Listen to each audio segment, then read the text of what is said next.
Ele é doutorando em desenvolvimento e perturbações da linguagem pela Universidade Fernando Pessoa, Portugal. É mestre em psicologia pela Universidade Federal de Rondônia, vice-líder do Laboratório de Relações Interpessoais da UNI, é docente do curso de Psicologia da FACIMED e analista processual em Psicologia do Tribunal de Justiça de Rondônia.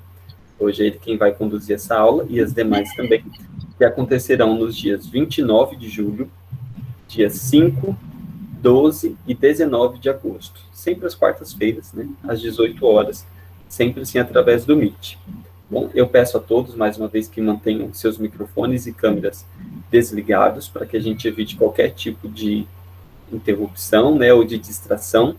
Porém, como o Leandro mesmo já me passou um pouquinho mais cedo, todos estão liberados para fazer suas perguntas à medida em que as dúvidas surgirem, tá bom? Não precisa aguardar o final da aula. Então, à medida que as dúvidas forem surgindo, podem lançar dúvidas aqui no chat, ou também se manifestar, né? Pode abrir o seu microfone e pedir licença, fazer sua pergunta. Se você quiser aparecer na hora de perguntar, pode ligar sua câmera também, sem problema.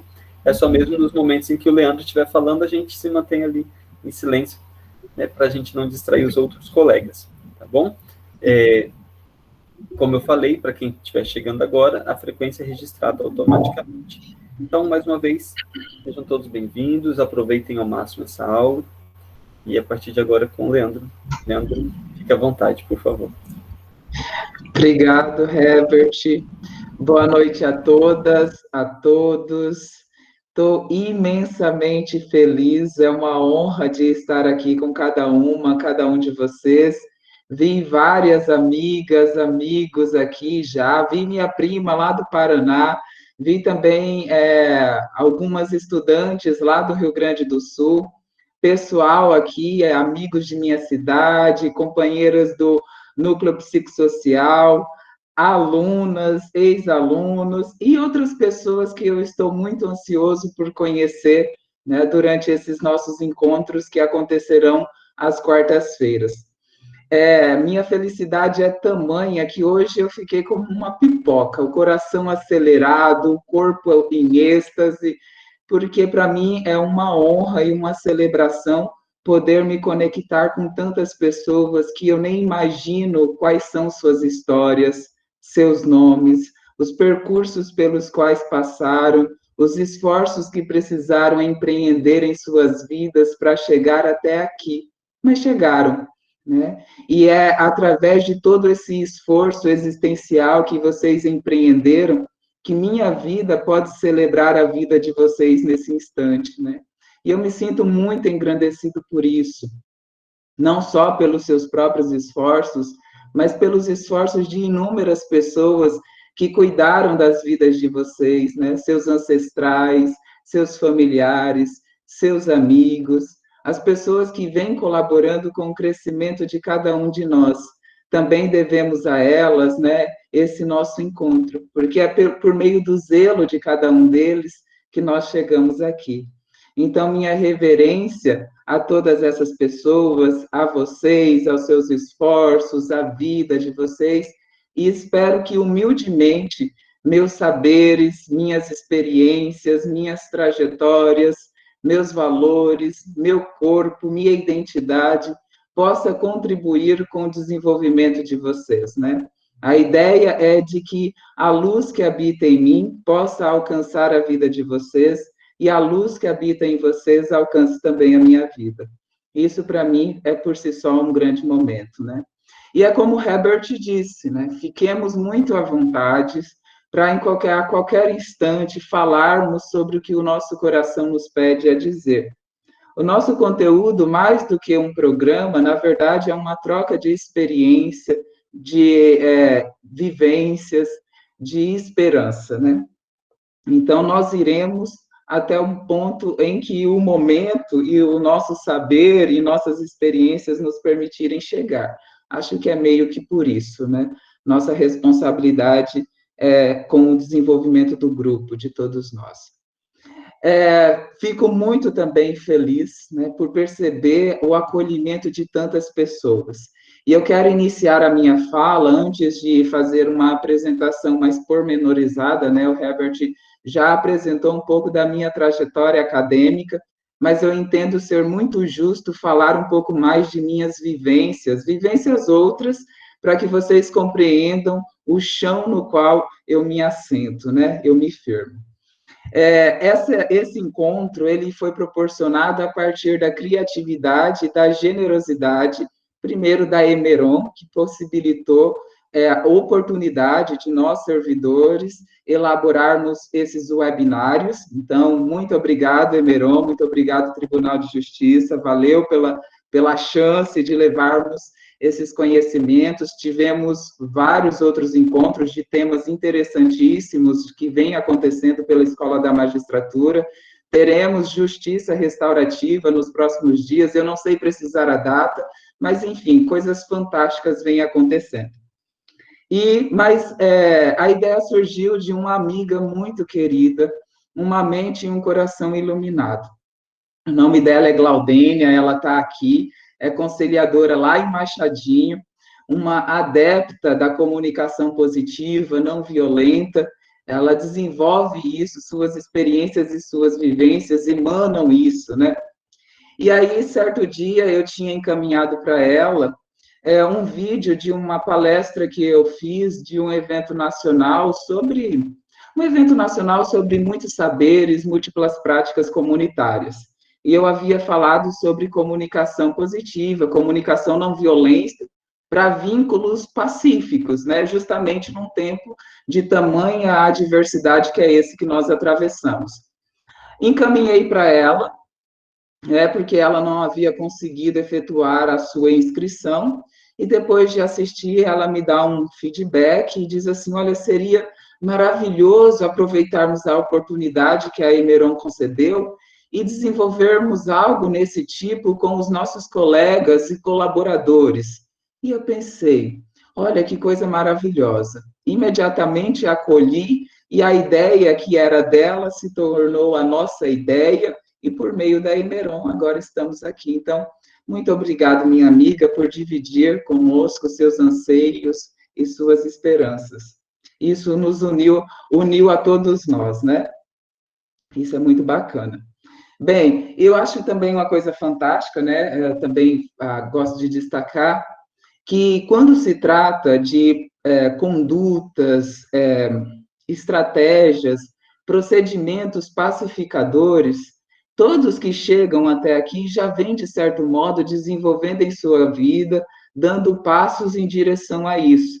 Não importa em que instante você esteja, né? Eu já entendo que quem chega para essa discussão já traz consigo um importante repertório de saberes e de interesse em transformação. Bom, é preciso, eu gosto muito de especificar o meu lugar de fala, para que entenda, fica esclarecido, sobretudo, as limitações que me circundam, né? É a partir dessas minhas experiências, dessas minhas vivências, desses atravessamentos sociais, históricos, dessas minhas visualizações, que eu venho construindo o meu repertório de atuação.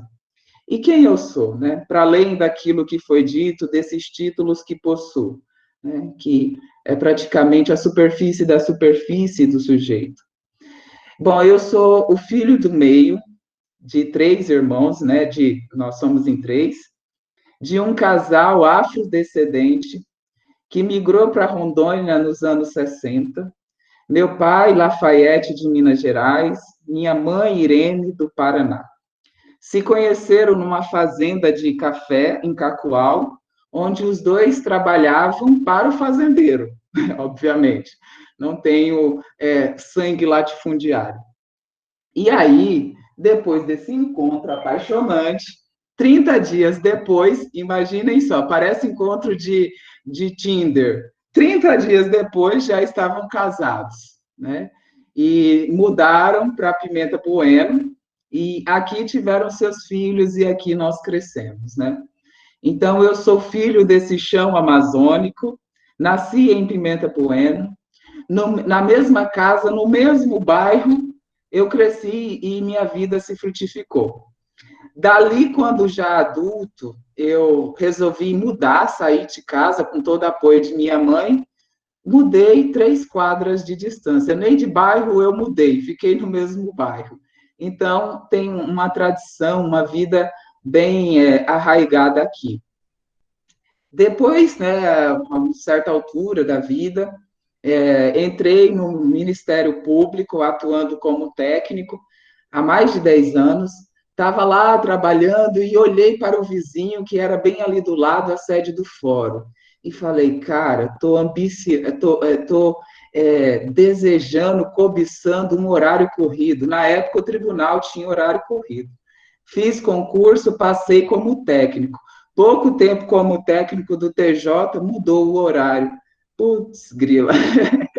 Mas eu já estava empossado, fiquei no Tribunal de Justiça, lotado na segunda vara como técnico judiciário, e fiquei ali por alguns anos, até quando terminei a graduação em psicologia, e então fiz o concurso, tomei posse, e hoje sou psicólogo do Núcleo Psicossocial da comarca de Pimenta.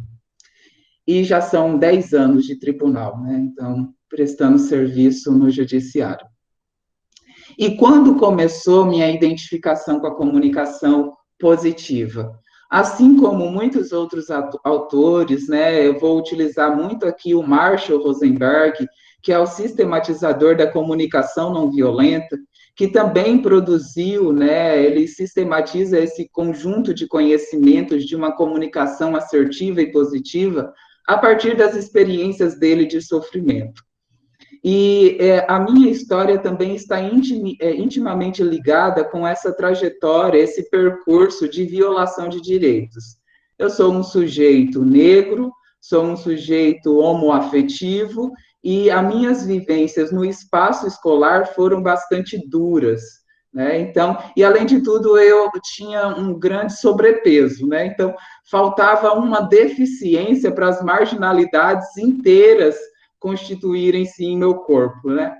Então, dentro do espaço escolar, as palavras que eram deferidas, né, elas eram lançadas a mim, ao meu corpo, a minha identidade, a minha subjetividade, eram grandes e gravosos marcadores sociais que me nomeavam como preto,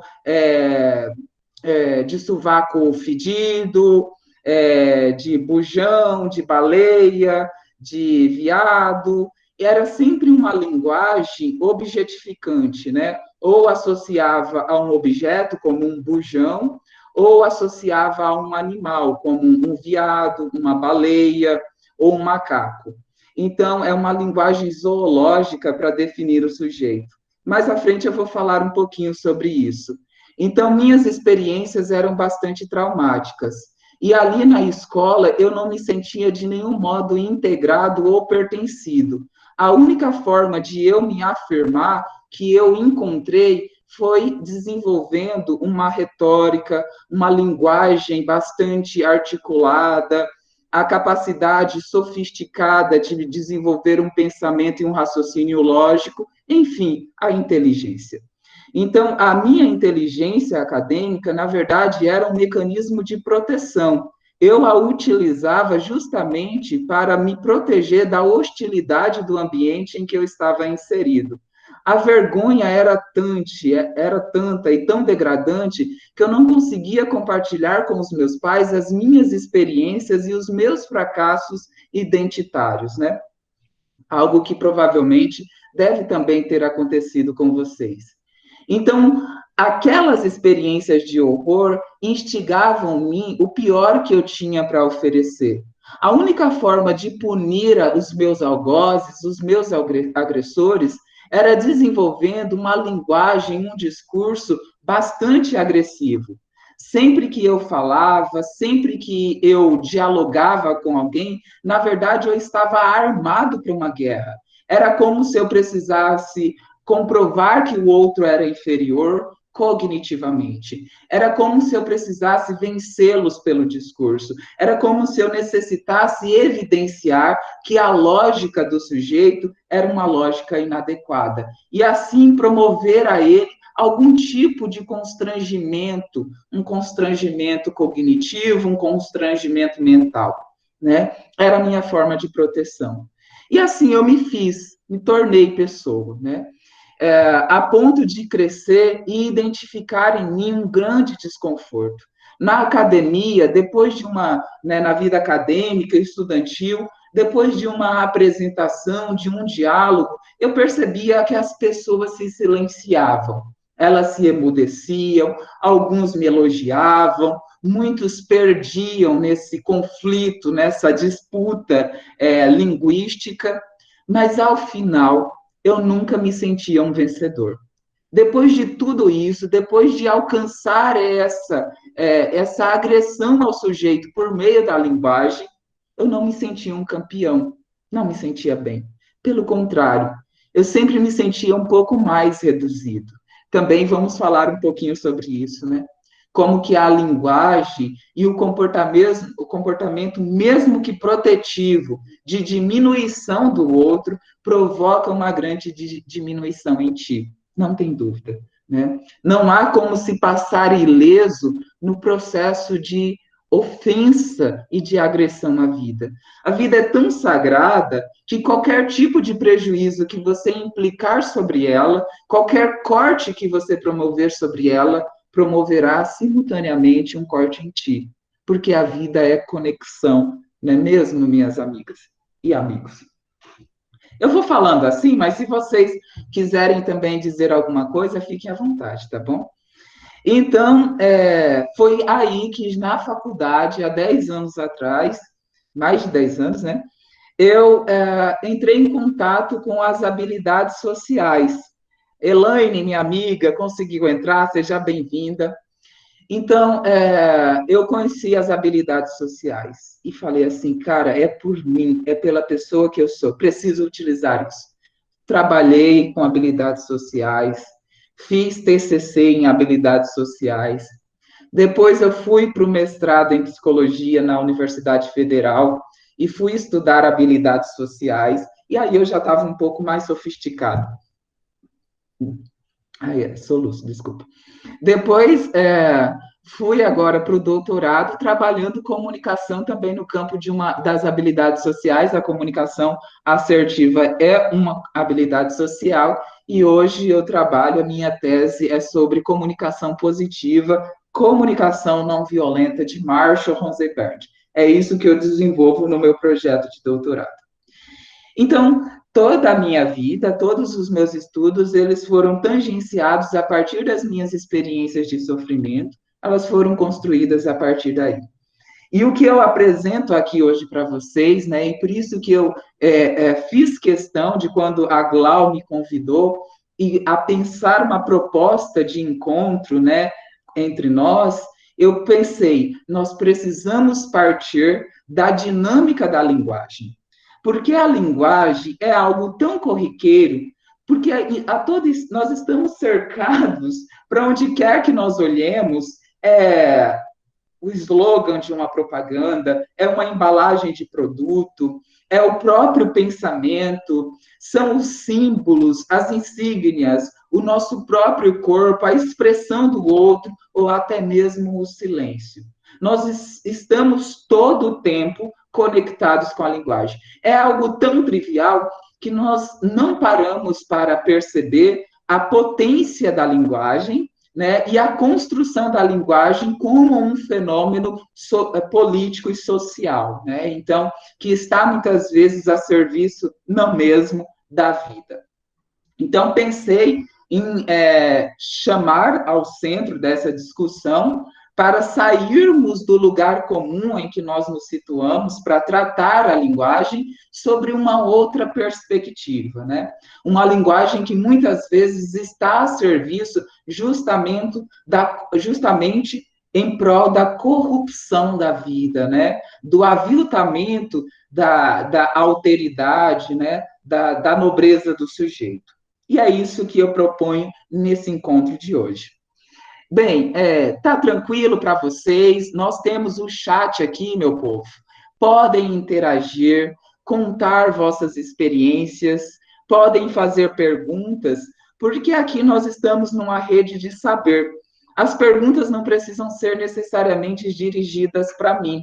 Você pode manifestar alguma coisa ali e o saber e a experiência de outro pode iluminar a tua vida. Então, se sinta à vontade também de comentar, responder, de interagir. Hoje, o recurso que nós temos é esse, né?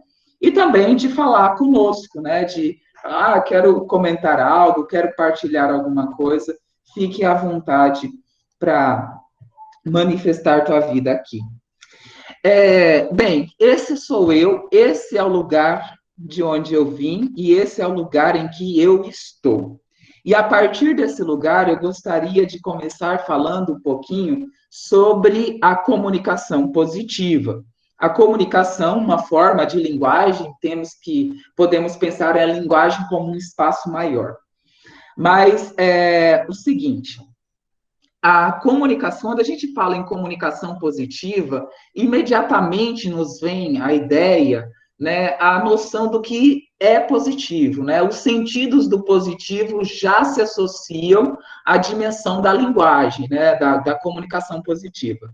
Só que quando nós definimos o que é uma comunicação positiva, obviamente também nós estamos construindo aquilo que ela não é. Ou seja, nós estamos falando do outro, daquilo, do elemento antagônico. Então, o silêncio sobre aquilo que não foi dito também está dizendo algo a respeito daquilo que não é.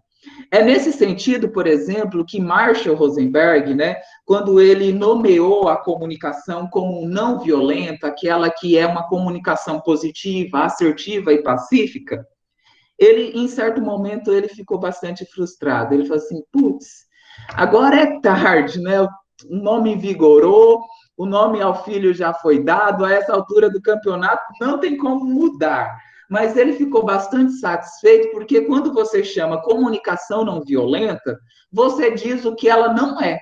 Ela não é violenta, mas você não diz o que ela é, né? Porque a comunicação não violenta é uma comunicação positiva. E por que positiva? Porque ela está comprometida com o cuidado da vida. Ela está sensível a desenvolver em ti o autocuidado, a autocompaixão, a autoempatia, para que a partir de ti você consiga oferecer ao outro a possibilidade de ele se conectar com o melhor que ele tem para oferecer.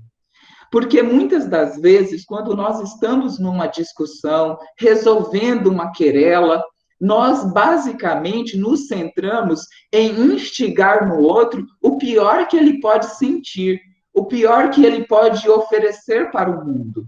Nós fazemos com que as pessoas se sintam angustiadas, chateadas, diminuídas, inferiorizadas.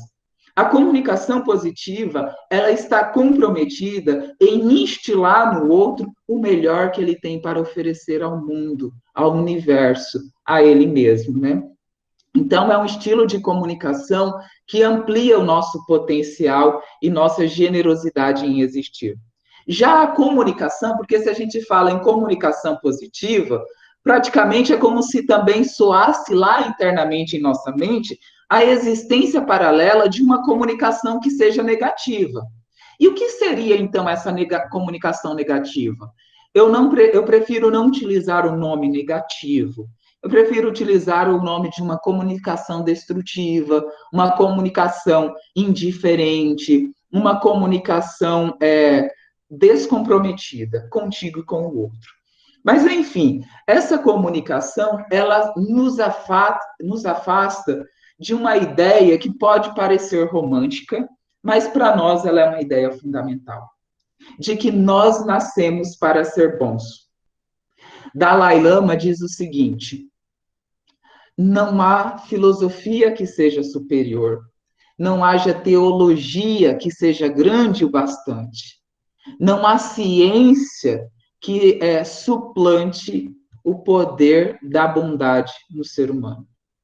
Não há nenhuma forma de crescer, orando, meditando, estudando, que não seja pelo exercício da bondade, contigo mesmo, com o outro e com a ecologia, né? Então, o próprio Marshall diz o seguinte, quando ele inicia o seu livro, ele fala, olha, eu não estou trazendo aqui nenhuma novidade, eu estou aqui só retomando o que talvez se perdeu, pela nossa formação que é pautada, orientada por uma instrução violenta, né? Uma pedagogia, um letramento da agressão. Eu vou falar um pouquinho disso mais adiante, né? Então, essa comunicação negativa, essa comunicação desvinculante, ela nos desconecta da vida, com a vida do outro e com a vida de nós mesmos. E ela é tão banalizada, porque muitas das vezes as pessoas olham para nós, veem o nosso semblante, percebem que nós estamos com um turbilhão de sentimentos desajustados e muitas vezes desagradáveis. E dizem assim para ti: tá tudo bem? E você não tá bem coisa nenhuma. E diz para a pessoa: tô de boa, tranquilo. Ou quando você termina um relacionamento bastante injuriado e a pessoa fala, não dá, daí você fala, tranquilo, pode seguir a sua vida, eu vou ficar de boa. Você pode um dia ficar de boa, mas agora você não tá bem coisa nenhuma. Esse tipo de comunicação, olha como ele faz de ti uma pessoa inautêntica, como ele faz de ti uma pessoa deslocada no seu projeto existencial. Porque ela desloca a tua experiência daquilo que você diz, daquilo que você fala sobre você. Ela constitui um espaço abismal entre aquilo que você vive e aquilo que você enuncia para o mundo. Essa comunicação não te põe em conexão contigo. Se não te põe em conexão contigo, não te colocará em conexão com o mundo que está à tua volta. Como pretenderás resolver teus problemas? Como pretenderá resolver os grandes conflitos pelos quais está passando quando aquilo que você experimenta no seu corpo é justamente aquilo que você nega em você? Né? Então, é um tipo de comunicação dominante e, eu prefiro dizer, então, alienante. Minha gente, vocês estão muito quietinhos, quietinhas. Eu vou dar uma olhada aqui no chat. Ah, não tem quase nada escrito no chat. O Amaury disse assim, olha, Marshall Rosenberg, Comunicação Não Violenta. Ah, ele passou o nome do livro. Comunicação Não Violenta, Técnicas para Aprimorar Relacionamentos Pessoais e Profissionais. Amaury, eu não sei se você sabia, mas é bem interessante esse dado, né? Que esse é o título desse livro escrito por Marshall. Marshall tem poucos livros que ele mesmo escreveu, mas ele tem vários livros, poucos traduzidos para o português, vários para o espanhol, muitos em inglês, né, a sua língua mãe, mas poucos em português. O título desse livro, em inglês, é diferente.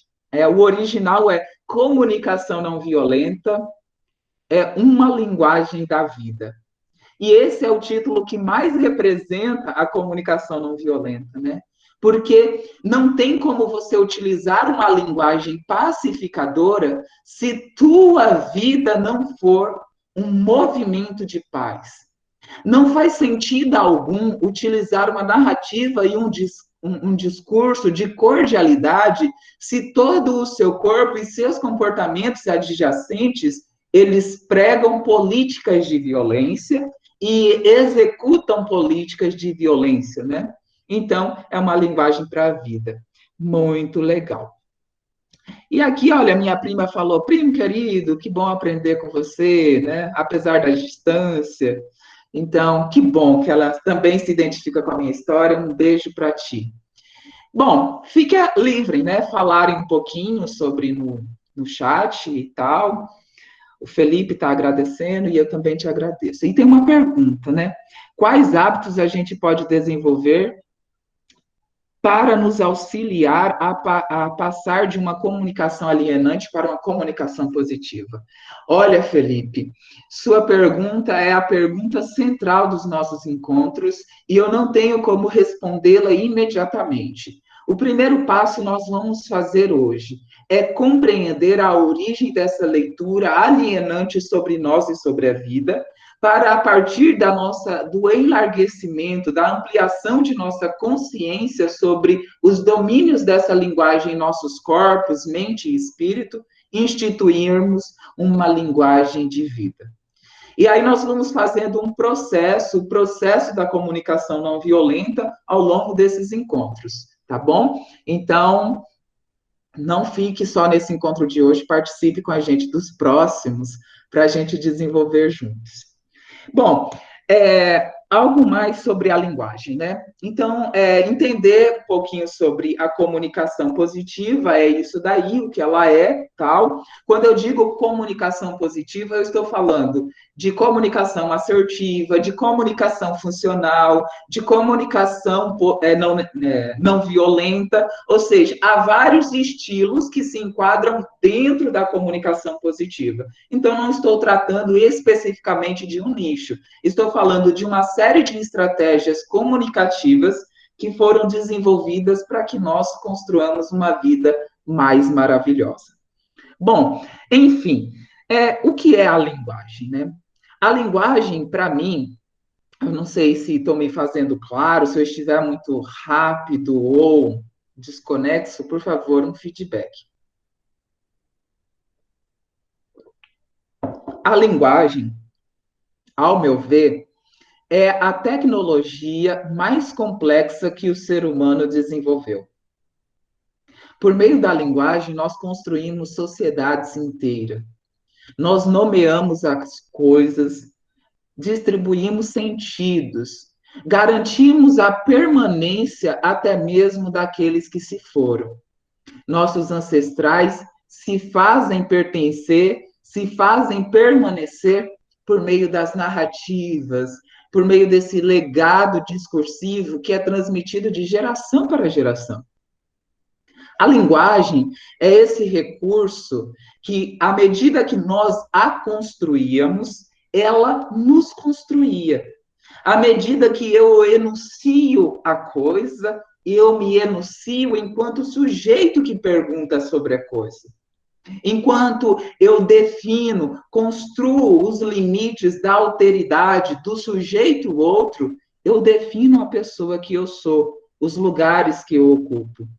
A linguagem é tão fantástica porque é por meio dela que eu torno público aquilo que acontece apenas no âmbito privativo da minha cognição e dos meus sentimentos. É por meio dela que eu materializo a vida que corre em paralelo, a vida que flui em mim.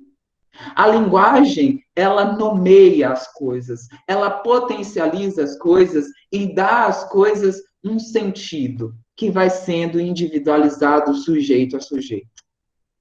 Mas a linguagem também, ao mesmo tempo, ela é como se carregasse em si, é como se ela fosse uma célula-tronco e pudesse se transformar em tudo aquilo que ela necessitasse inverter, né?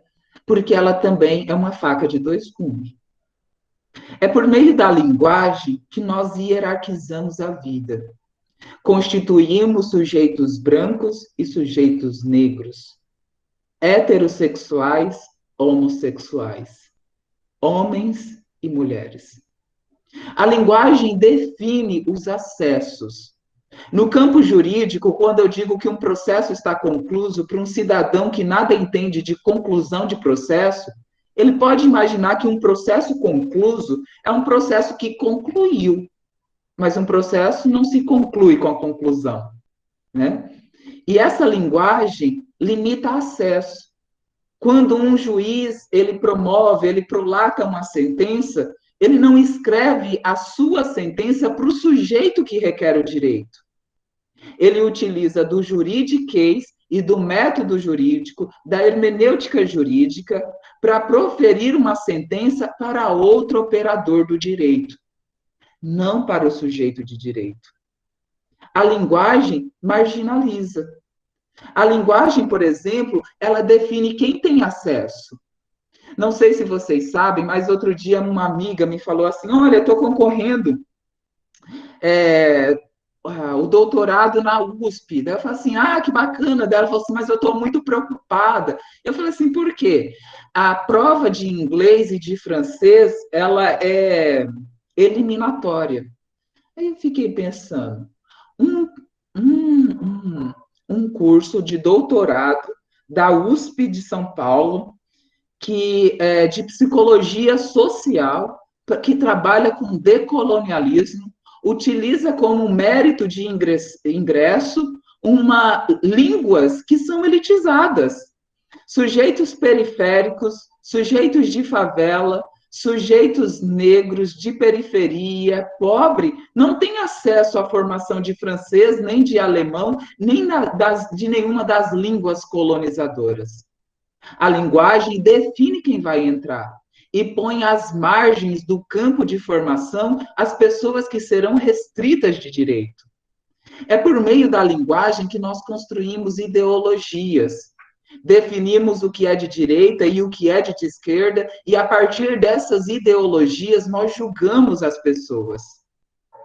A linguagem ela é tão mística e potente porque ela não necessita da verdade para ser fraudulenta. A palavra não precisa ser verdadeira para produzir a verdade, porque a sua verdade também pode ser prejudicial. Eu gosto de dar esse exemplo.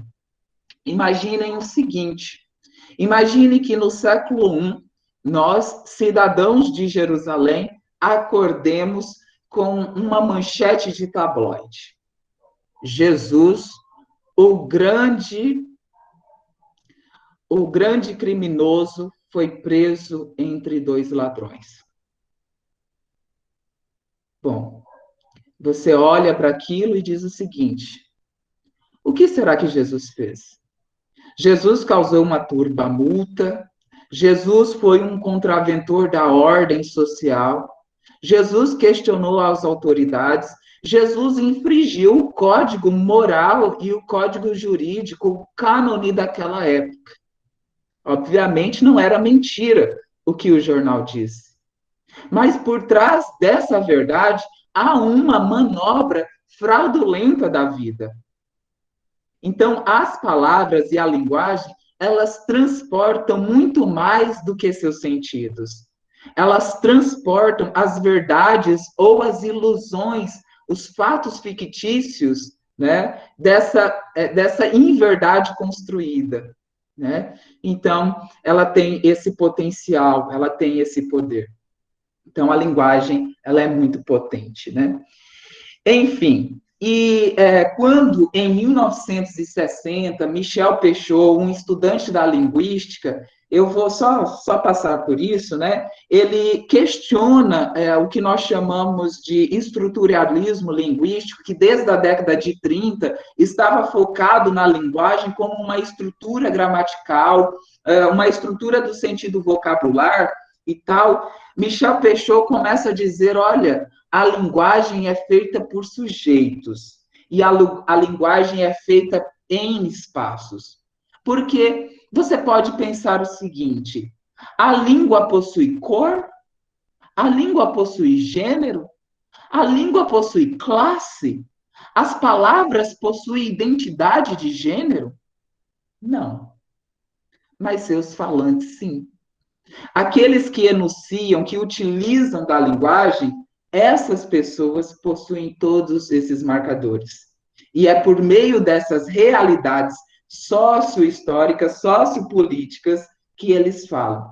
Por isso que, a partir daí, e é nesse campo que nós construímos nós vamos construindo nossa comunicação a partir de agora, é de que toda fala é uma fala política, toda fala é uma fala social.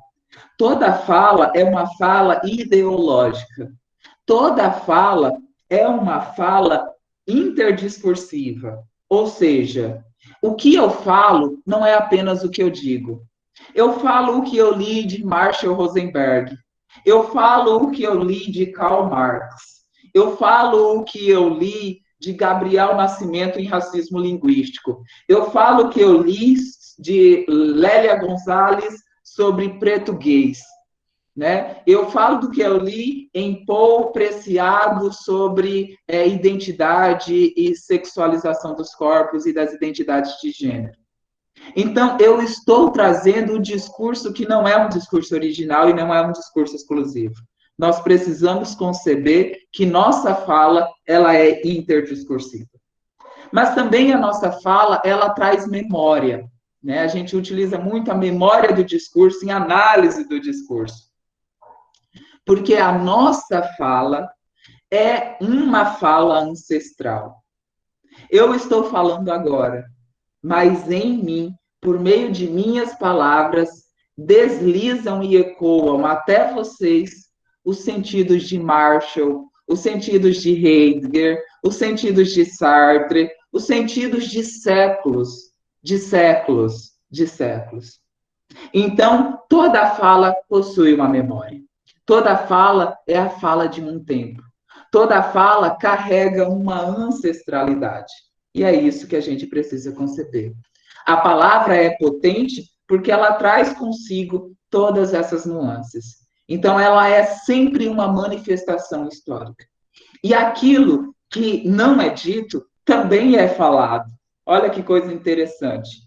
Quando eu opto em algum verbete, alguma narrativa para definir ou enunciar algo, a minha escolha por isso, ao invés daquilo, também constitui-se, né, esse parafraseamento, essa discursividade, essa eleição por uma coisa ao outro, também determina o que eu devo falar e o que eu não posso falar.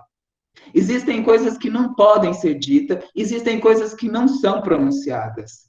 Como, por exemplo, muitos dos pais não falam sobre prazer sexual na educação sexual com seus filhos.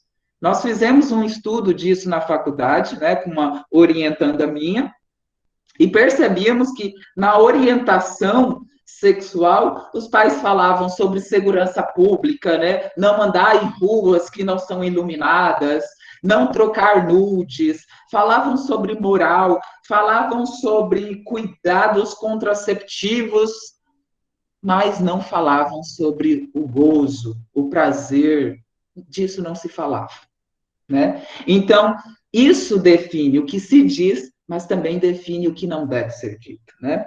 Então, olha como a linguagem é fantástica, né, meu povo? O que vocês estão achando? Alguém tem algo a dizer?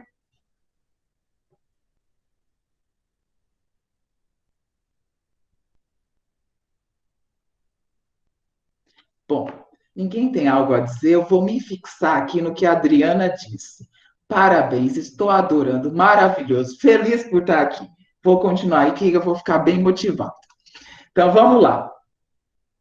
Bom, e aí já deu para perceber, né? Sendo, se vocês concordarem, é claro, porque se não concordar, podem apresentar as opiniões diferentes, que eu adoraria entender também.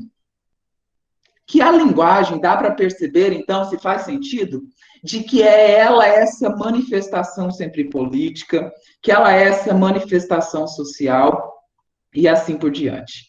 Beleza. Então, agora eu quero dizer uma coisa para vocês.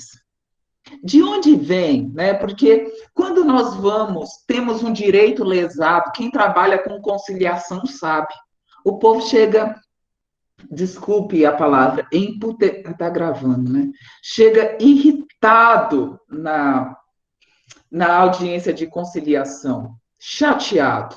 Um direito lesado, por menor que seja, instiga em nós o ápice de nossa agressão e violência. Quando a gente chega em casa, ficou em casa o marido ou os filhos, ou a esposa e os filhos, e a casa está em desordem, nós ficamos irritados.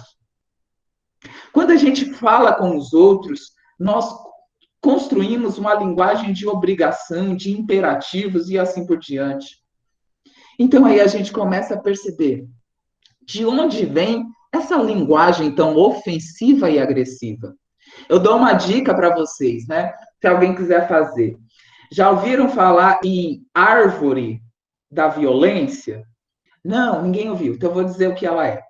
Então, imagine o seguinte: você pega post-its assim, na parede do seu quarto, no seu escritório, e quando você fizer alguma coisa violenta com alguém, ou contigo mesmo, tu anota ali, beleza? Cola na parede. Você fez outra coisa, utilizou uma palavra, agiu de determinado jeito, cola na parede. Ao final da semana, tu provavelmente irá se surpreender com a dimensão da violência que habita em ti, tua mente, teu corpo, né? Então, vejam só, de onde é que vem essa linguagem tão naturalizada, instilada, distribuída, pulverizada nas relações? Eu digo o seguinte: nós fomos constituídos, enquanto sociedades, por regimes extremamente duradouros, que são pactuados com a dominação e a violência. Lembrem de todos os reinados e dinastias, todos os impérios e seus movimentos imperialistas de ataque, de invasão, de violência à diferença. Lembrem do colonialismo, que só aqui no Brasil durou praticamente 300 anos desses 500 anos de história que nós temos. E desses, praticamente 300 anos marcados por um regime brutalmente escravocrata, que dos 12 milhões de homens e mulheres e crianças e jovens negras que foram extirpados de suas terras natais e deslocados Atlântico afora, desses 12, 4 milhões vieram só aqui para o Brasil. Pensem nisso. Nós somos frutos, rebentos, de um processo colonialista e extremamente violento e de degradação. A linguagem jurídica que nós utilizamos em nosso trabalho, que é uma linguagem de poder, não é uma linguagem que está necessariamente, ela fala do direito à vida, mas ela necessariamente não está conectada com a dinâmica do existir, né? Então, a linguagem que nós utilizamos no processo pedagógico é uma linguagem que deixa muito claro que cerceia os limites. É uma linguagem voltada à execução de papéis. Eu sou o professor e tu és o aluno. Não é um encontro de vidas. Não é um encontro, segundo Martin Buber, de eu-tu. Mais à frente a gente fala o que seria esse encontro eu-tu. É um encontro perpassado por ideias que definem hierarquias, né? Eu, quando era pequeno, me lembro muitas vezes que na sala de aula o professor estava bastante irritado, chateado, e ao invés de falar de sua angústia e sua tristeza e frustração, ele dizia assim: você sabe de uma coisa? Eu não me importo. No final do mês eu tenho meu salário. Uma linguagem da indiferença que não representa o sofrimento do sujeito que diz, que pronuncia. Então, da onde vem isso? Né? Vem desses processos colonizadores. Né? E eu gostaria de deixar claro que os sistemas íntimos, privativos, os sistemas de afetos, a escola, o sistema de justiça, a ciência, a academia e a política, eles fazem uso dessa linguagem. Quando, por exemplo, né, nós estamos passando por um momento de tamanho vilipendiamento da democracia, e aí a gente diz, minha luta é pela democracia. E aí eu te pergunto, qual democracia? Porque há em vigor uma democracia que legitima o poder branco, heterossexual e burguês. Porque está em curso um processo, por exemplo, que o próprio Abdias do Nascimento, lá na década de 70, chamou de genocídio do povo negro brasileiro. Os indígenas se veem acuados dia após dia por projetos legais e florestais que usurpam suas terras. Então, que democracia é essa que legitima a morte de travestis, homossexuais, população negra e indígenas? É essa democracia que você diz que está sendo vilipendiada? É por essa democracia que luta? Não. A gente tem que pensar que nós temos que lutar justamente por uma democracia inclusiva, que não é essa que nós estamos vivendo. Porque essa não é de fato uma democracia para todos hoje e nem fora, desde os seus 30 anos de fundação aqui no nosso país, né? Então, vejam bem. Quando eu falo desses processos de colonização, eu gostaria aqui de dar alguns exemplos.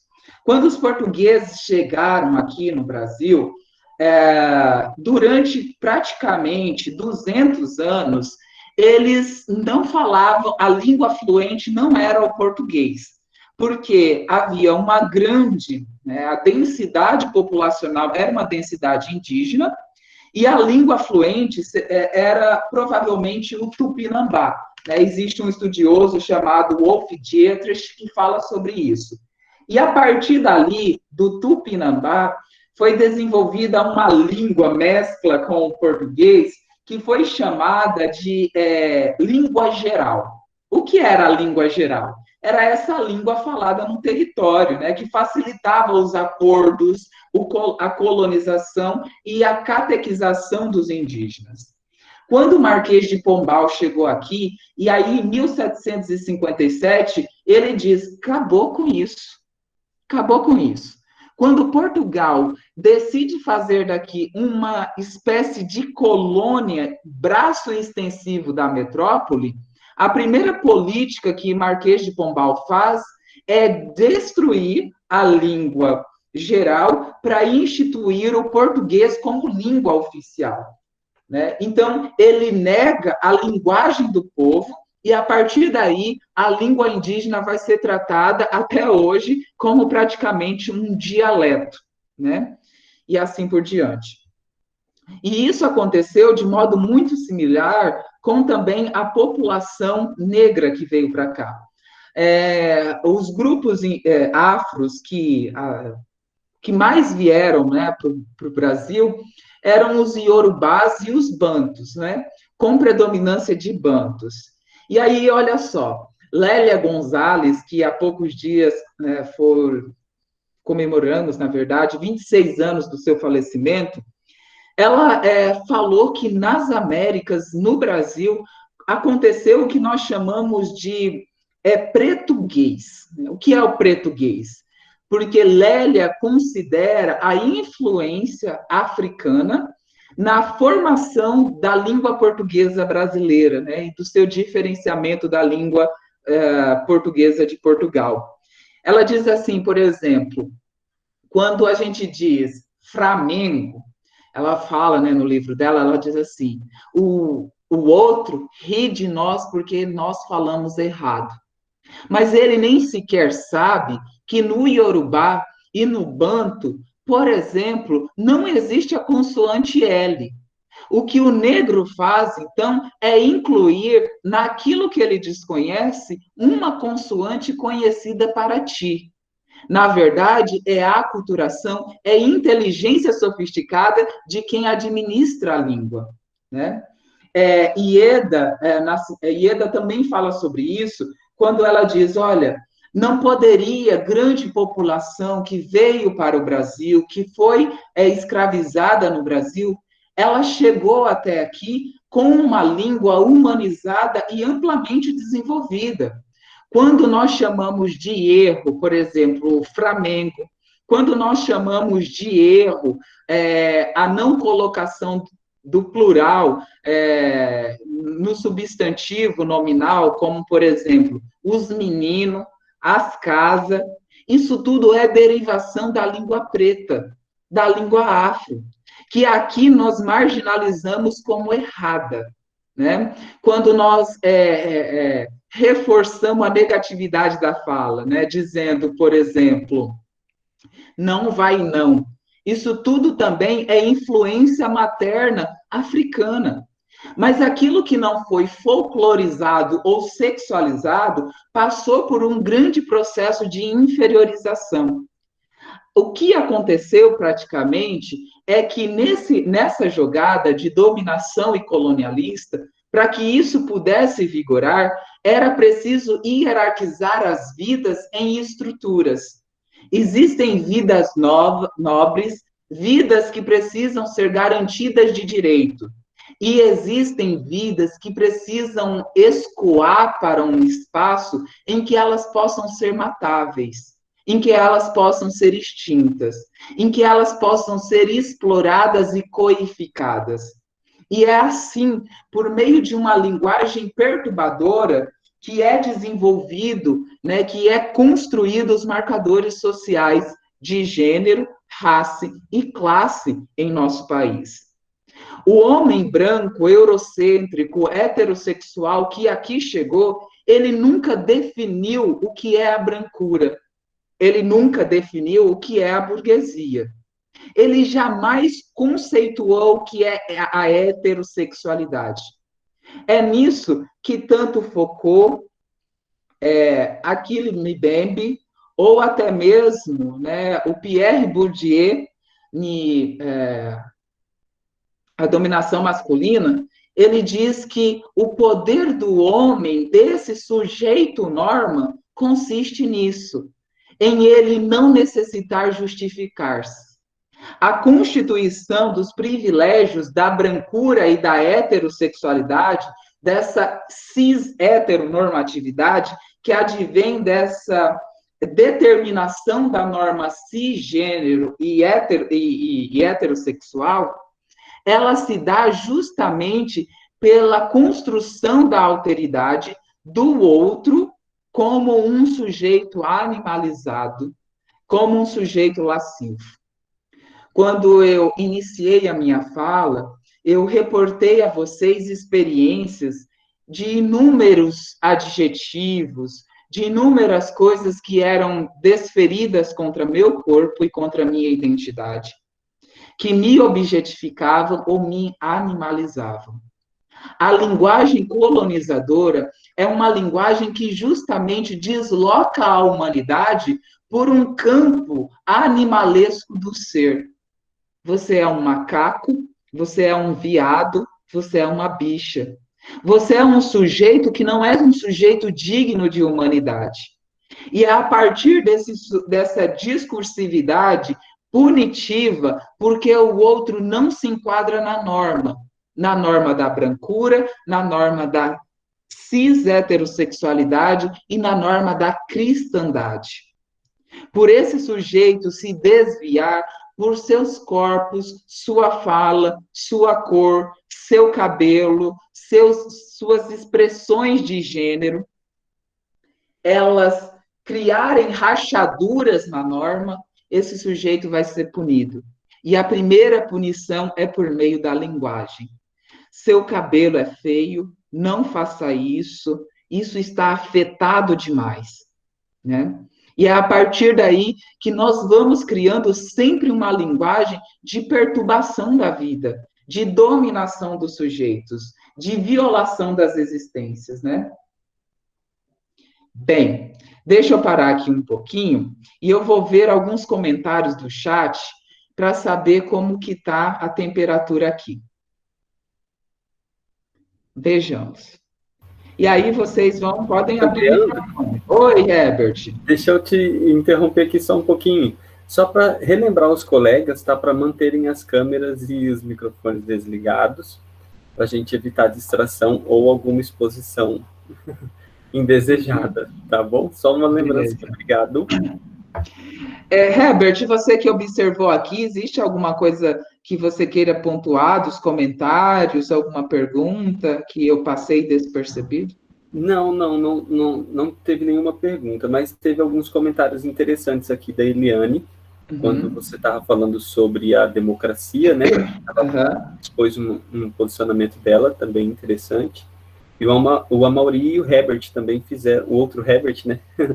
Fizeram comentários a respeito da linguagem, dessa dominância, né? É bem interessante. São esses últimos comentários do chat. Seria bacana trazer eles para a discussão. Ótimo. Então, tá aí, eu vou ver aqui. A Eliane disse que discorda, porque hoje, na atualidade, o professor conversa de igual para igual, porque somos pessoas, independente da hierarquia, somos todos seres humanos. Bacana, é muito legal que ela tenha passado por essas experiências, é muito legal que a Eliane tenha vivido essas coisas e que também promova essas experiências nos locais em que ela está. Mas eu entendo e isso é maravilhoso e amplia a existência. Eu digo muito, Eliane, das minhas próprias experiências, daquilo que eu tenho vivido, né? Então, quando eu digo, por exemplo, que todas essas aberrações e essas criminalidades que aconteciam contra o meu corpo e minha identidade no espaço escolar, elas estavam, de certo modo, legitimadas dentro do espaço educativo. Existe um artigo fabuloso de Rogério Junqueiro chamado A Pedagogia do Armário. Rogério, ele reúne vários estudos que demonstram que existe instituído dentro dos ambientes escolares uma norma, uma pedagogia que conduz os corpos às existências para o armário. O sujeito homoafetivo, transexual, que entra no armário, ele não entra porque abriu esse lugar e encontrou lá um espaço feliz para viver a sua existência. Ele é deslocado, ele é tensionado, e existem práticas educativas que conduzem, como até mesmo o silêncio. Eu me lembro que muitas das zombarias não eram sequer comentadas por meus professores, né? Hoje em dia, existe, como a Eliane destaca, uma postura mais rigorosa, né? Mais cuidadora, mas a gente precisa entender que ainda, né, nós podemos pensar que a escola é um espaço de combates, né? E que nós vamos avançar, sim, precisamos ser mais inclusivos. Mas muito obrigada, Eliane, pelos seus pensamentos. O Amaury disse o seguinte, olha, eu penso que a influência da violência sobre a linguagem não se restringe à realidade de países colonizados, até porque a violência caracteriza a formação de impérios desde tempos remotos. A sociedade humana não é inclusiva há milênios. A sociedade asteca, por exemplo, não era inclusiva e escravizava diversos povos americanos, incluindo alguns amazônicos. Isso, né? E é como nós dizemos, existe uma lógica colonizadora, né? Então, o que é o sentido do colonizar? O colonizar é o dominar, é o apropriar-se, é o extrair riquezas, né? Como o Amaury diz, os astecas faziam. Eu estou dando alguns exemplos e recortes, como, por exemplo, como que a língua nossa brasileira, ela foi incorporando e naturalizando. Eu estou fazendo aqui apenas alguns recortes conceituais, porque existem processos muito específicos, como, por exemplo, a África é um lugar multicultural, né? Ele é um lugar pluralizado, né? Então, não há que dizer que os processos ocorreram da mesma forma lá, da mesma forma no Oriente Médio. Então, existem todas essas peculiaridades que são ressalvadas, como o próprio Amaury destacou ali. Muito bem lembrado. Bom, enfim. Vamos continuar aqui. Então, a partir disso daí, dessas coisas, que nós vamos construindo esses marcadores linguísticos que vão incorporando e naturalizando a violência, né? Eu vou dar alguns exemplos para vocês, né? Acho que aqui é preciso, então, fortalecer isso que eu estou falando, né?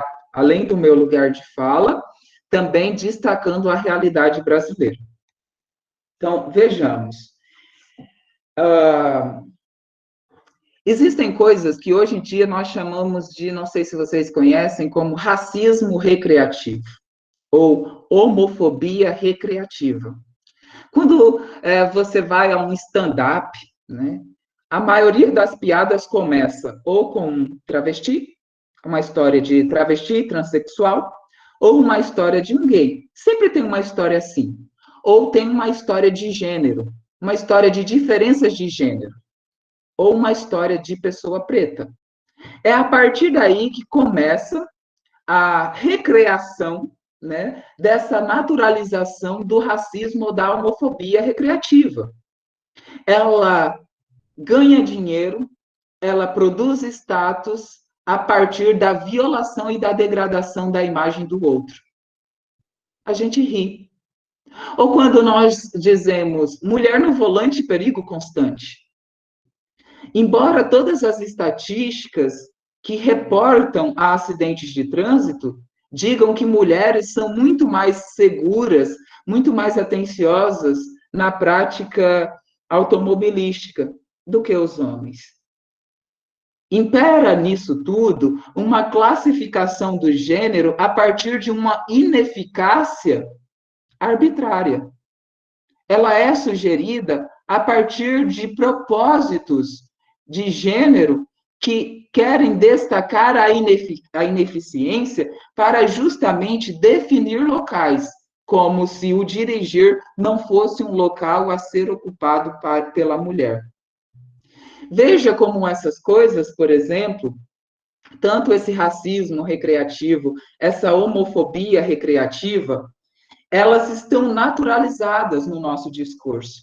Elas partem naturalmente, porque nós utilizamos essa linguagem para definir os sujeitos, né? Para nos relacionar com as pessoas, para demarcar as vidas, né? E isso é muito ruim, né? Então, obviamente, isso é muito ruim. Eu quero chamar a atenção de que não que todos nós, assim, acho que é isso, de que todos nós carregamos esse triste legado. Quando é que a gente muda? Quando é que a cura surge? A cura surge quando a gente se dá conta da doença. Se alguma coisa em nosso corpo doer, mas se nós não soubermos o que é, nós nada poderemos fazer para encontrar a cura. A transformação começa a partir do encontro e do reconhecimento daquilo que não está bem. Por isso que a comunicação positiva só surge quando eu me identifico como um sujeito de comunicação agressiva. Não tem como promover o sujeito que não identifica, que humildemente não reconhece em si, não recolhe de si, né, essa violência, ele nada poderá fazer. Ele ainda viverá implicando isso, né?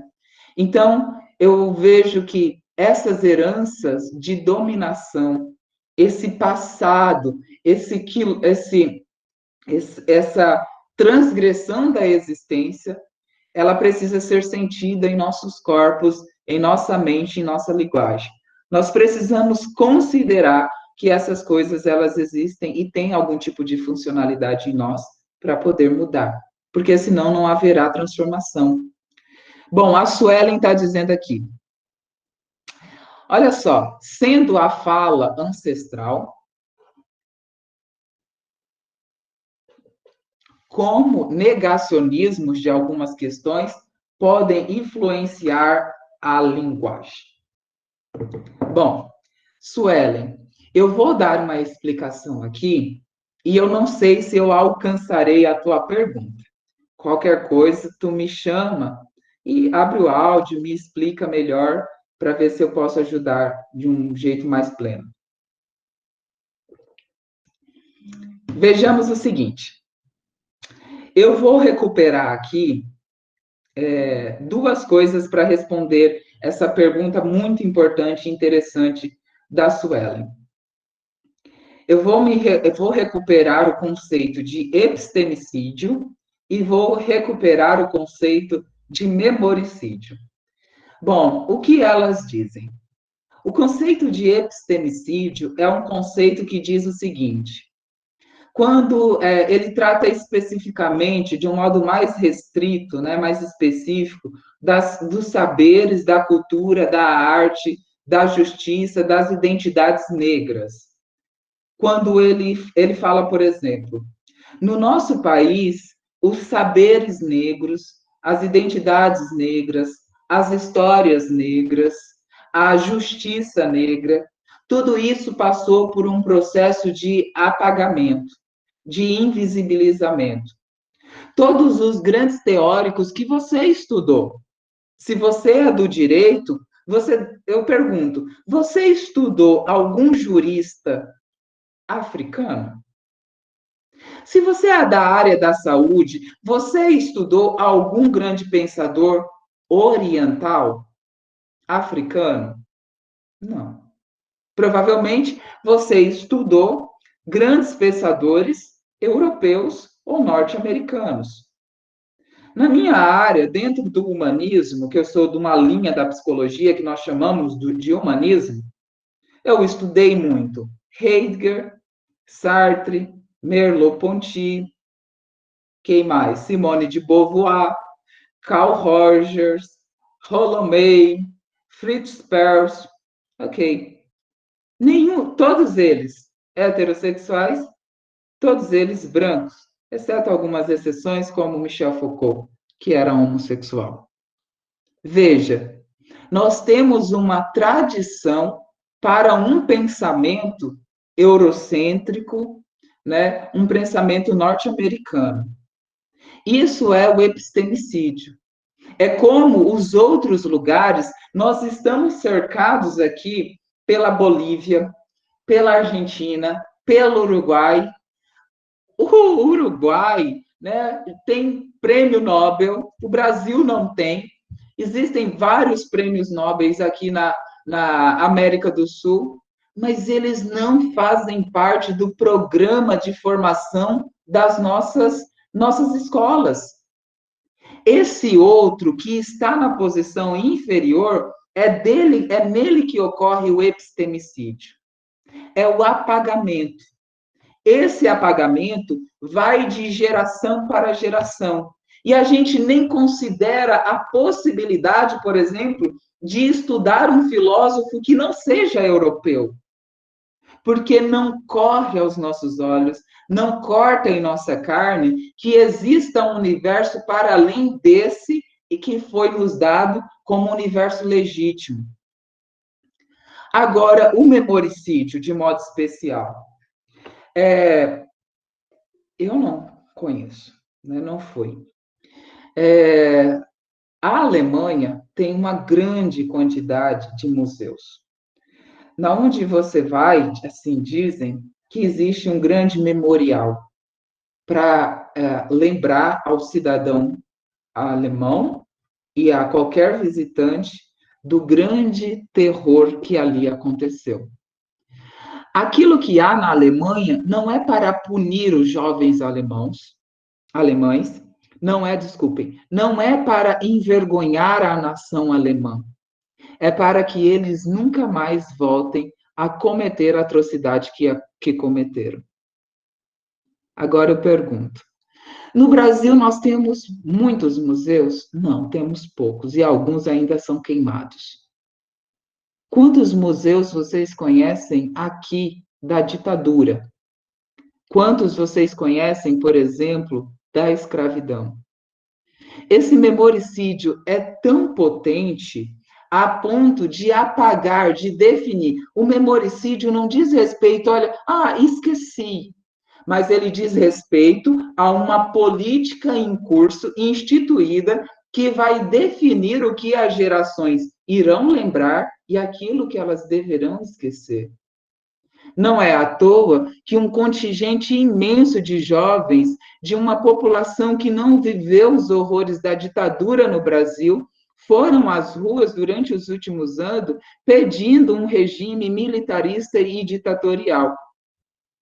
Porque são frutos de um processo em que o apagamento, por meio de uma política do memoricídio, constituiu essa linguagem, essa experiência, né, ancestral, né, dessa vertente negacionista.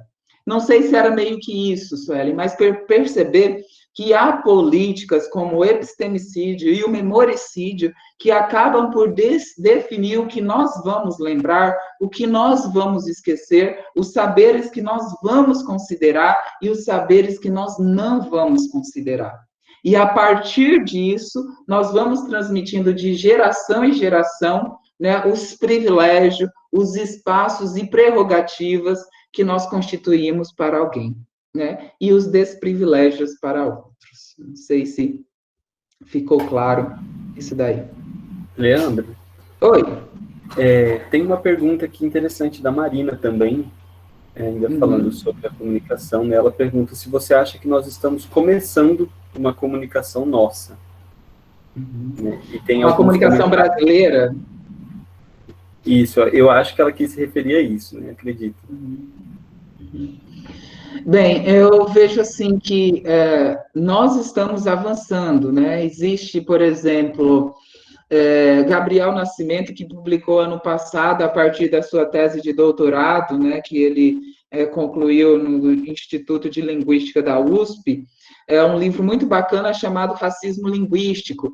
E nessa obra, o Gabriel Nascimento, ele vai apontando alternativas, diz como que nós precisamos autorizar que essas línguas negadas, o que ele chama de linguicídio, né, a morte de línguas tradicionais, de línguas maternas, a recuperação dessa pluralidade, dessa diversidade linguística, como uma sabedoria brasileira. Então, por exemplo, a linguagem que é dita pelo povo preto, pelo povo de periferia, ela não é uma linguagem que deve ser vulgarizada, ela é uma linguagem típica do povo brasileiro, né? De uma população que reflete os processos pelos quais ela vem vivendo, né? Então, ele fala um pouco sobre dessa afirmação linguística. O que eu quero deixar claro aqui, que nós não temos que transgredir a língua, né? No sentido de violá-la em seus sentidos, de diminuí-la. Não. Nós precisamos compreender como ela é formada para valorizar a inclusão linguística, né? E assim por diante. E o povo brasileiro é um povo que viveu sob muito tempo, sob muitos mitos, como, por exemplo, o mito da democracia racial, né? Que Lilia Schwartz fala muito sobre isso naquele livro que ela, acho que é O Espetáculo das Raças, né? Então, não existe democracia racial, né? Não no Brasil. Nós somos uma população muito agressiva, e nós crescemos imaginando que nossa linguagem é muito cordial e pacífica. Bastou chegar às eleições de 2018 com um imenso acirramento político que nós bloqueamos amigos, deixamos de seguir pessoas, quase nos degladiamos no Facebook e no Instagram, porque não tínhamos competência de desenvolver com o outro uma comunicação que não fosse uma comunicação de ofensa, né?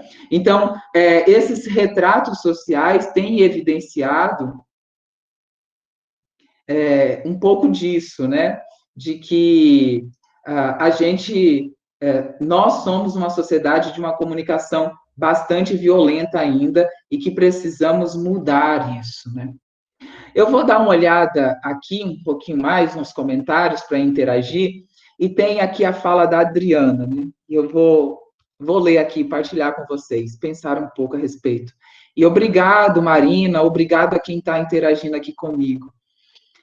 Quando comecei a trabalhar como oficial de justiça há 20 anos atrás, 2 décadas atrás, desenvolvi uma comunicação violenta para que fosse possível cumprir minha função, infelizmente. Eu era a única mulher recém-chegada a Rondônia e enfrentei vários obstáculos e preconceitos. Meus colegas conseguiam cumprir mandatos e eu não. Utilizei da comunicação alienante como defesa para conseguir trabalhar. E isso me causa sofrimento. Muito ruim não conseguir se comunicar de forma positiva. Ninguém ganha. Eu era e ainda sou um personagem quando trabalhava. Ai, Adriana, que gentileza, que grandiosidade você dividir suas experiências íntimas. Muito obrigado por enriquecer minha vida com a tua vida. É isso mesmo, minha irmã. Né? É isso que eu estou falando. A cura começa pela identificação.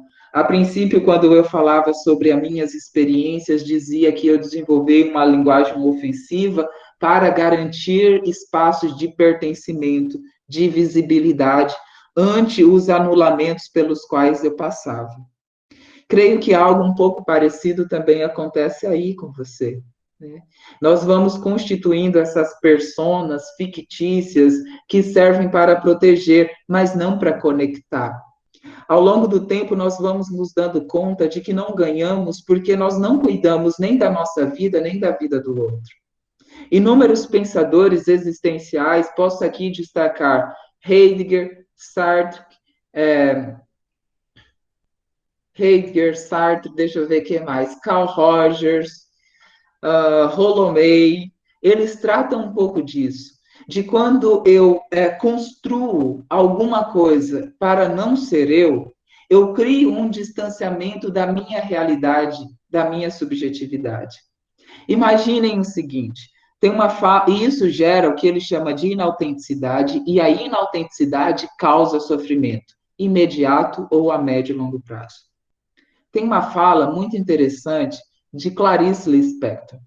Em A Paixão Segundo GH, Clarice está num determinado dilema, não é verdade, é GH, e aí ela lá pelo meio do livro, um pouco mais para frente, daquele episódio da barata, ela está extremamente envolvida com Deus. E ela tem uma conversa séria com Deus. Ali, tomada por aquela divindade, ela diz: Deus, perdoe-me. Não poderei ser como és. Porque existe esse doutrinamento religioso, né, de ser santo como o Pai é santo, alcançai a santidade. Ali, Clarice recusa isso como uma proposta totalmente diferente. Ela diz: me fizestes para ser mulher, me fizestes para ser humana. E ser humana é ser essa pessoa atravessada por esses sentimentos que atordoam a vida. Me atravessam. Dessas ambiguidades que eu sinto vicejar em minha alma, que corta a minha pele, que faz vibrar cada uma de minhas fibras. Então, se me fizestes para ser isso, assim eu serei. E quanto mais eu for aquilo que me destinastes a ser, mais fiel à tua obra eu terei sido. Eu fico até emocionado de dizer Clarice aqui nesse sentido, que é isso que a Adriana está falando. A gente deixa de cumprir o nosso papel. Nós construímos alguma coisa que nós não somos. Ao longo do tempo, isso causa uma grave tragédia, porque isso nos distancia do projeto existencial que o universo tem para cada um de nós e que nós temos para o universo. Bom, eu não sei se isso faz sentido, né?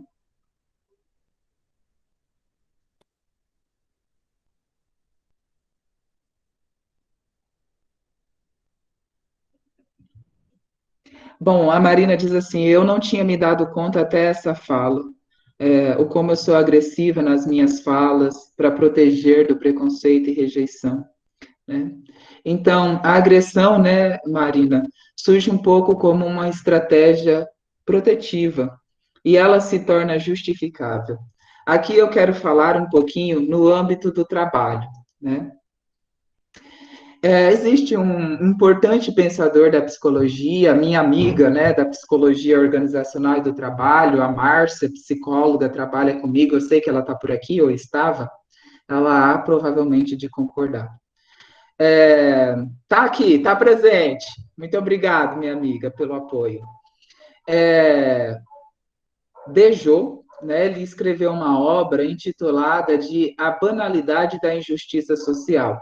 Essa obra dele é produzida como um reflexo de outra importante obra de uma pensadora também existencialista, que nós chamamos, para o direito também bastante importante, se aqui tiver representantes do universo jurídico, Hannah Arendt. A Arendt, ela desenvolveu, né, escreveu um livro a partir da sua participação de alguns julgamentos de alguns militares do Holocausto, que ela intitulou como A Banalização do Mal. Como é que o mal se torna banal? Como é que o mal se torna aceitável? No campo da psicodinâmica, Christopher Dejoux escreveu A Banalização da Injustiça Social. E ele diz: como é que eu passo por uma rua e vejo um cidadão caído, vejo um cidadão com fome, e isso nada me comove? Como é que eu aceito, por exemplo, com tamanha naturalidade, que nesse exato momento, agravado por injustiças e desigualdades, 80 mil brasileiros, perdão, né? 80 mil brasileiros tenham morrido, talvez por uma negligência ou precária assistência médica, diante de uma pandemia que colocou a sociedade inteira em colapso. Como é que eu consigo dormir? E aí, Dejoux, ele diz o seguinte: no campo do trabalho, quando você chega para trabalhar, lá no fórum, lá na sua escola, lá em algum lugar, e você começa a trabalhar num ambiente em que as pessoas são hostis, elas são grosseiras, agressivas, às vezes um tanto ranzinzas. Quando você vive naquele clima, você fica muito mal. Primeiro, porque você se sente ofendido. De repente, quando você está cansado, está no limite de sua sanidade emocional e espiritual, você também passa a ser agressivo. Você dá uma resposta truncada, atravessada, ou para o cliente ou para o seu colega de trabalho. Você fica triste. Você vai para casa e fica remoendo aquilo. Você deita na cama e fica bastante estremecido com o que aconteceu. Você vai para a igreja no final de semana e pede a Deus para que apazigue seu coração, para que você não se torne assim. Mas na segunda-feira você volta ao trabalho. E o ambiente é justamente aquele. Novamente, você dá uma outra resposta atravessada. E acontece tudo de novo. Dejoux diz que se você ficar todas as vezes que você precisar se proteger, que todas as vezes que você incorporar a cultura do grupo e for violento, você sofrer por causa desse conflito ético, você sofrer por causa desse crime espiritual e moral, ele diz que você enlouquece. Se você não enlouquecer, você desenvolve depressão. Se você não desenvolver depressão, desenvolve ansiedade.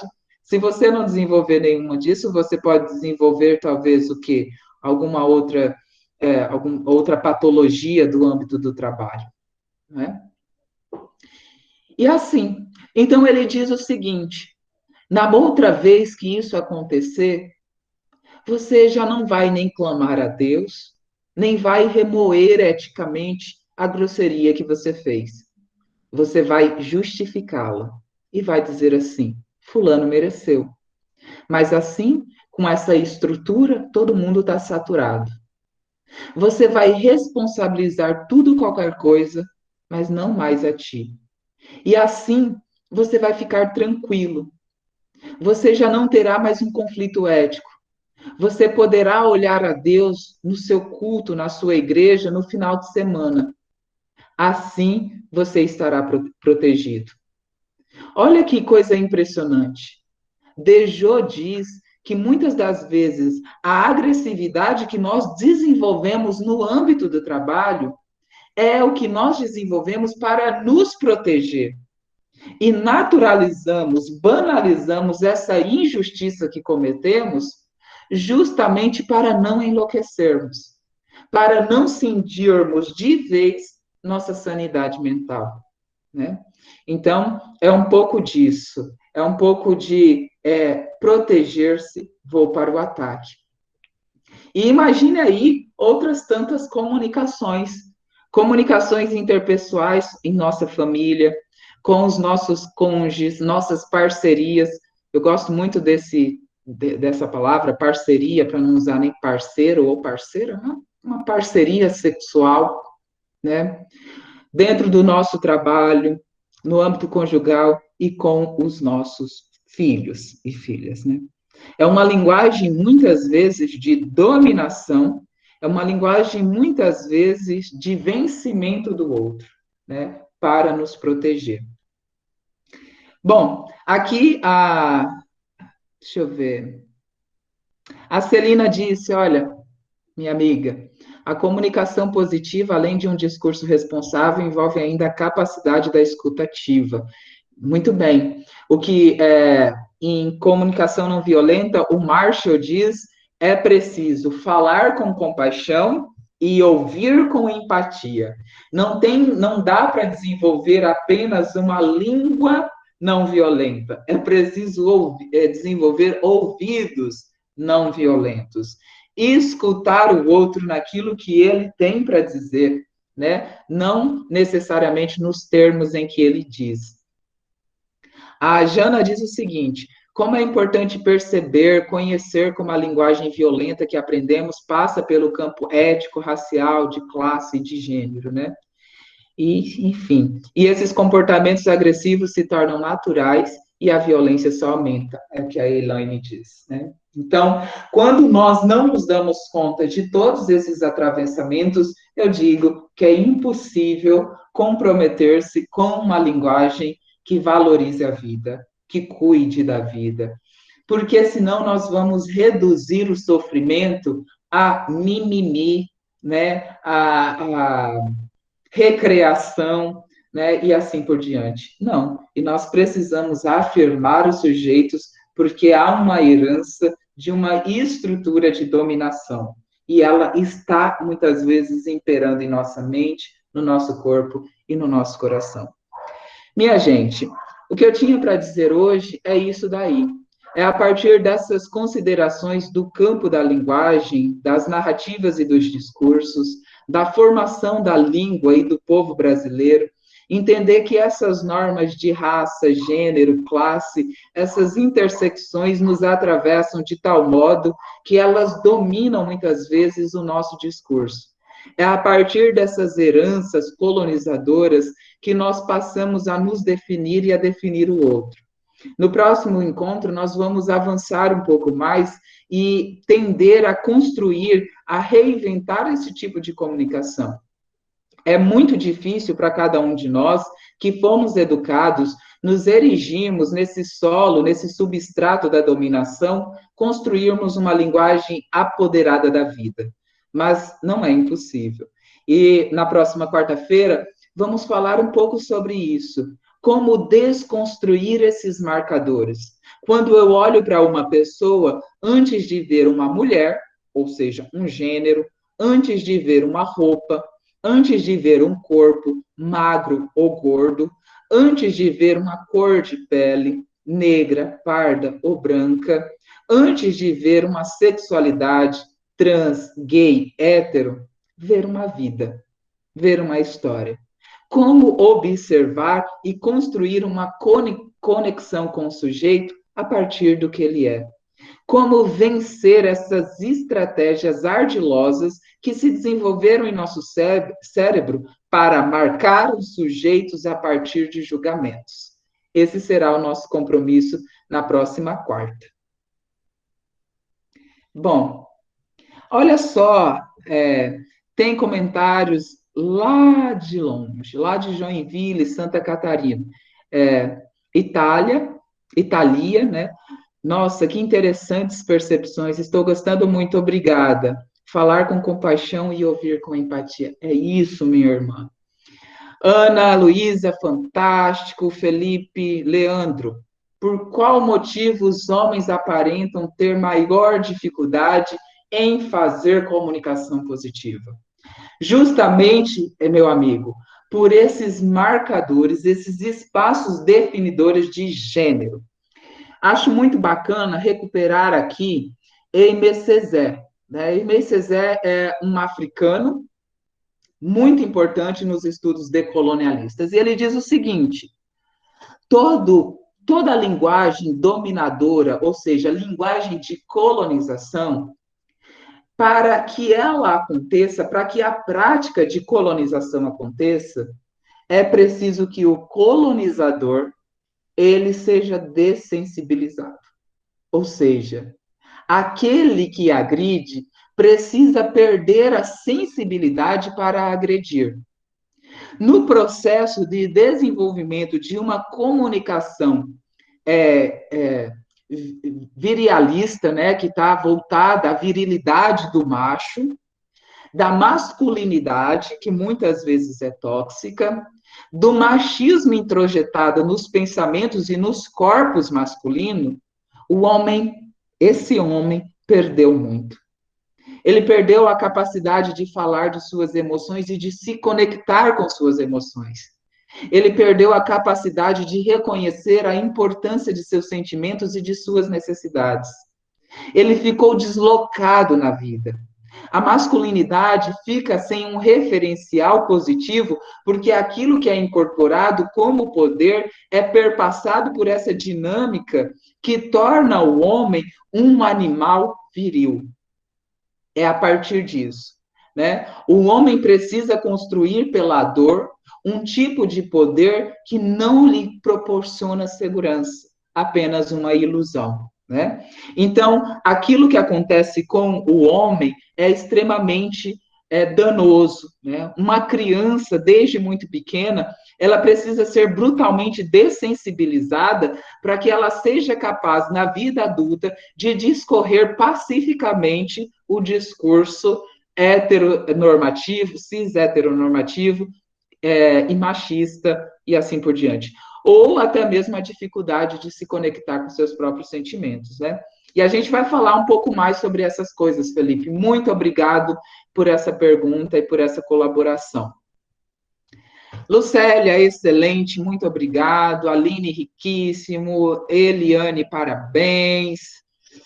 Gláucia, excelente. Denise, reflexão profunda e pertinente. Muito obrigado, minha amiga. E é isso aí, gente. Muito obrigado, sobretudo, a cada uma de vocês, de homens e mulheres que estiveram aqui comigo, que enriqueceram minha vida, que compartilharam seus pontos de vista, e, enfim, como é bom estar com vocês. No próximo encontro, nós estaremos um pouco mais íntimo, vocês vão abrir o microfone, soltar a voz, né? E vai ser fantástico. Cláudia, muito obrigado. Enfim, gratidão. Alguém gostaria de dizer alguma coisa antes de encerrarmos? Ou algum comentário? Eu gostaria, Márcia. Oi, amiga. Diga. Obrigada por enriquecer a minha vida com a sua vida. Eu que agradeço. Muito obrigado por esse momento, por você estar aqui, me prestigiar e me dar apoio. E aprender muito. Valeu, Márcia. Um beijo. Obrigado, minha irmã. Alguém mais? Eu vi ali minha amiga Yuna. Enfim, gente, desejo para vocês uma noite tranquila, que vocês descansem bem os seus corpos, que vocês tenham dias iluminados. Amiguinho! Trouxe a família, hein, Yuna? Vi mamãe, irmã, você. Eu vim aqui abrir para fazer a minha frequência. Ô, mãe, quero todo mundo aí. Isso, vou conferir. Obrigado, Márcia, pela participação, pela colaboração.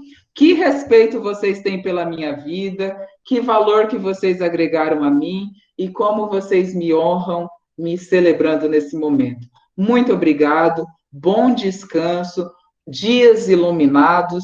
Eu espero com o coração aberto cada um de vocês na quarta-feira que vem, tá bom?